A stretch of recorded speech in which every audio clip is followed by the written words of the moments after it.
नमस्ते। भारत अपने भविष्य के विकास को रफ्तार देने के लिए इंफ्रास्ट्रक्चर पर एक बहुत बड़ा एक रणनीतिक दांव लगा रहा है। और ये सिर्फ सड़कें या पुल बनाना नहीं है, ये तो देश की पूरी आर्थिक तस्वीर को नए सिरे से गढ़ने की एक जबरदस्त कोशिश है। तो आंकड़ा क्या है? 12.2 लाख करोड़ रुपए। जी हां, ये 2026-27 के वित्तीय वर्ष के लिए पब्लिक कैपिटल एक्सपेंडिचर की विशाल रकम है। सिर्फ ये एक नंबर ही इस पूरी पहल के स्केल को बताने के लिए काफी है।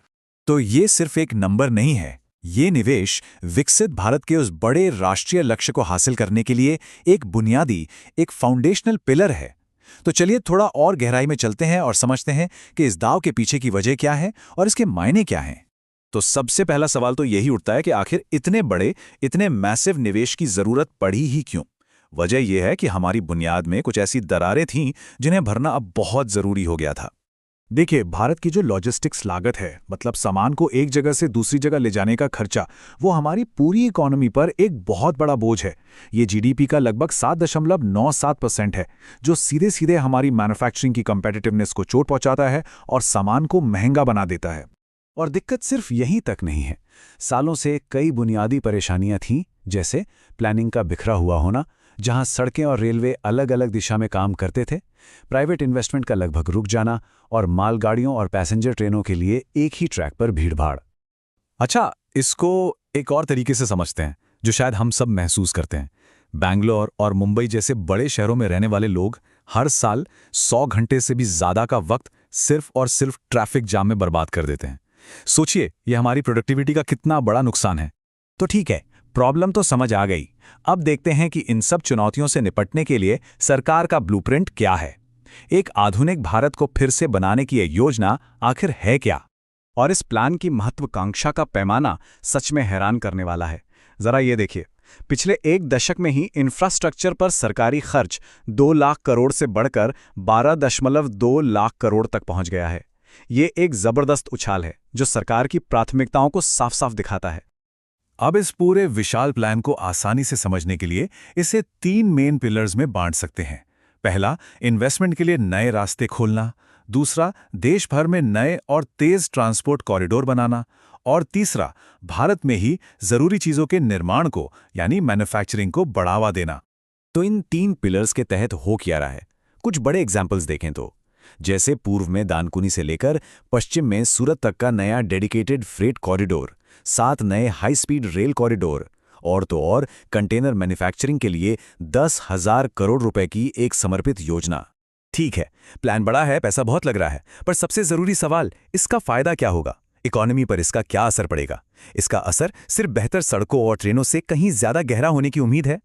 देखिए, इकोनॉमिस्ट का मानना है कि इंफ्रास्ट्रक्चर पर खर्च किया गया हर एक रुपया मीडियम टर्म में जीडीपी में 2.5 से 3.5 रुपए तक की बढ़त लाता है।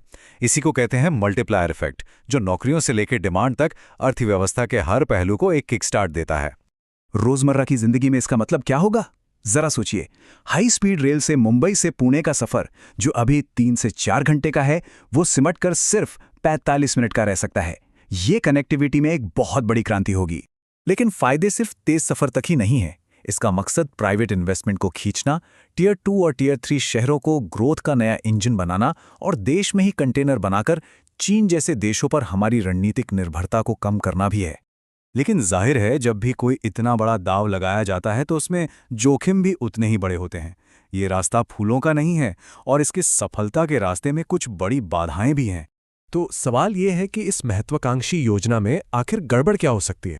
सबसे पहली और बड़ी चिंता है एब्जॉर्प्टिव कैपेसिटी। मतलब पैसा तो दे दिया, पर क्या हमारे सिस्टम में उसे सही ढंग से सही वक्त पर खर्च करने की क्षमता है? पिछले साल ही असल पूंजीगत खर्च में 1.4 लाख करोड़ रुपए से ज्यादा की कमी देखी गई थी।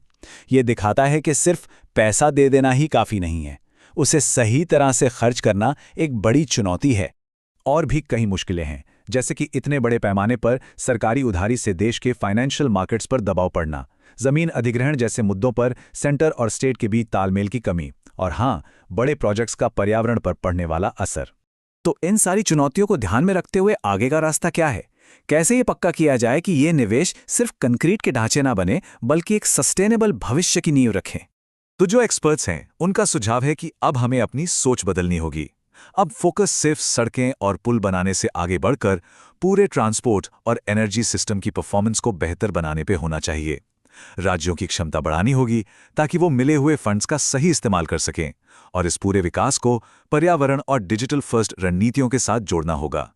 तो आखिर में हम उसी सवाल पे वापस आते हैं, क्या ये बड़ी बाजी इन सब चुनौतियों को पार करके सच में भारत के भविष्य के लिए एक स्थायी और समावेशी विकास की नींव बन पाएगी? खैर, इसका जवाब ही आने वाले दशकों में भारत की कहानी लिखेगा।